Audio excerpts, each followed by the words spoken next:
My name is Monty Montoya, and I am the president and CEO of SightLife. Today we celebrate the life of Drew Swank and the impact of his family's decision to donate his corneas so that two other people could see.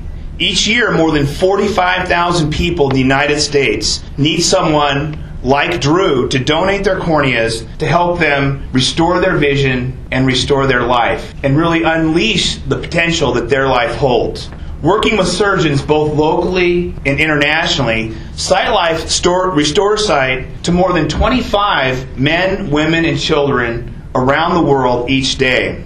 Our mission is to eliminate cornea blindness worldwide. To accomplish this ambitious mission, SightLife partners with hospitals like Sacred Heart and healthcare partners in Washington State and around the globe. Our partnership with Sacred Heart Medical Center and the Providence Health System ensures that our patients here in the Northwest do not need to wait for life-changing cornea transplant surgery. Today, we'll put the finishing touches on this Floragraph that you see here. Drew's Floragraph will be one of 72 donor portraits that will grace the National Donate Life One More Day float in the 2012 Rose Parade in Pasadena, California. I do want to thank the Swank family, particularly Tara Swank, for sharing Drew's story. Drew's remarkable act of giving has forever impacted our community as well as communities across the nation. We at SightLife chose Drew in part because of the tireless efforts of his family to inspire people to save and heal lives through organ, eye, and tissue donors.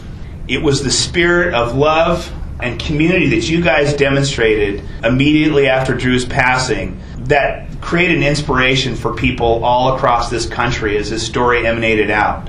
And so I really want to thank you for being here today for this event. Well, good afternoon. It's my pleasure to be with you here today and to share in this wonderful celebration of Drew. Our department directors and managers a couple of months ago went ahead and heard Drew's story as well, and we are very, very dedicated to transplant services and organ donation services here at Sacred Heart Medical Center. We do believe that this is the gift of life. This is part of what our mission is.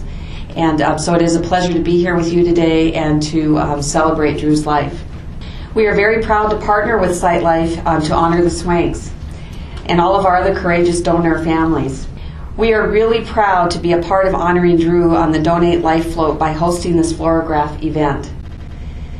So now I get the opportunity to introduce Drew's older sister, Tara Swank.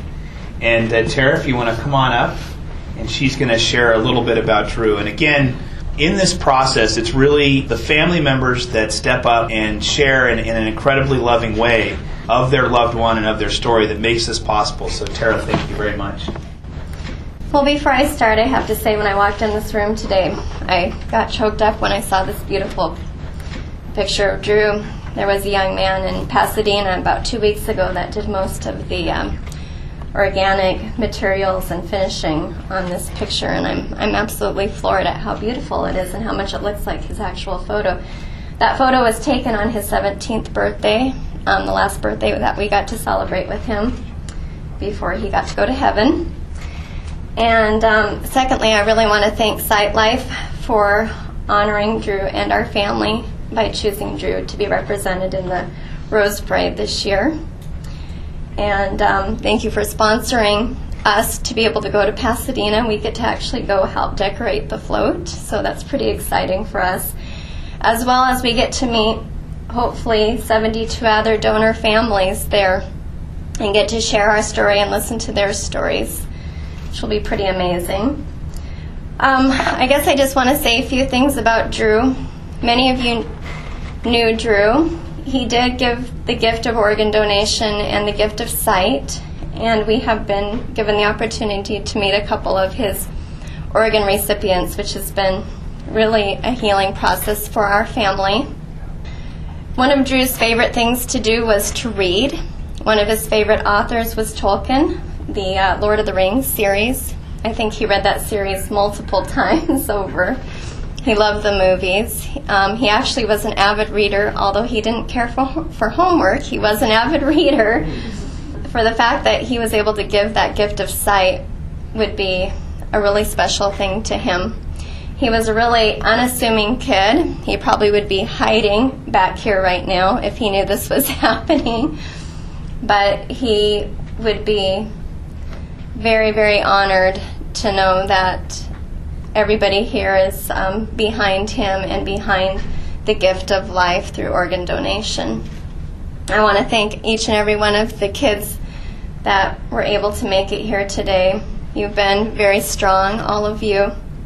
I know this was a hard thing to go through, and I know that you all know where Drew is and that you're going to meet him again someday. So this wasn't the end of Drew's legacy. This was the start of his legacy.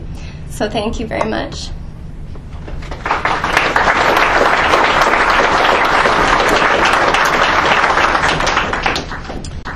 The key part of this event today, and that is to put the finishing touches on Drew's Floragraph.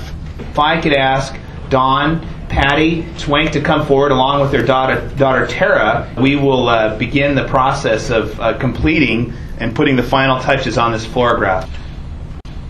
The football players that played football with Drew, if you want to come up and partake in this. Our freshman year of high school, it was Valentine's Day, and the school set up this thing where you could buy roses or cookies for your little Valentine. And Drew, being the sweetheart that he was, wanted to make sure that everyone was included. So he bought a rose for every girl in our class so that no one would feel left out and that everyone would feel loved on Valentine's Day. So that was very special to all of us. Good job, go Panthers. Yeah.